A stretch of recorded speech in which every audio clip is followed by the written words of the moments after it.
Kyk wat hulle nie nog gaan uitdink om dinosourusse weer uit die dode te laat herrys nie. Die titel is misleidend, The End of Oak Street, maar hier word 'n voorstel teruggestuur na 'n prehistoriese tyd toe die dinosourusse nog die aarde bewandel het. O genade. Die verskoning is natuurlik altyd 'n kosmiese glips in die heelal om 'n vergesogte storie bestaansreg te gee.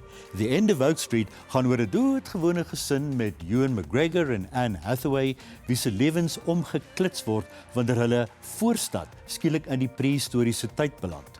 Hoe hanteer normale mense 'n dinosaurus as 'n gas in hul sitkamer? Natuurlik is die fliek aardskuddend snaaks en word daar baie gegil en rondgehol, maar gaan almal oorleef? Dinos en selfone, 'n nuwe stem in die dinosaurus koor. The End of Oak Street nou in teaters.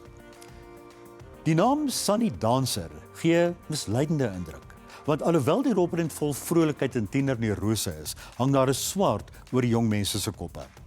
Hulle woon 'n skoolkamp by. Die verskil is dat hulle almal kanker het.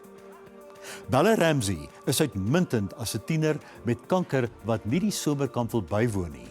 Maar wanneer sy tussen maats is wat dieselfde probleme as sy ondervind, verander sake.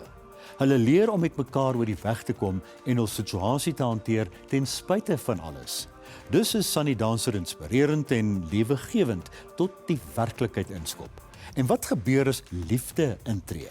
Sunny Dancer is vir tieners en enige iemand wat wil leer. Maak nie saak hoe sleg dit gaan nie, dis hoe jy jou situasie sien wat belangrik is in teaters.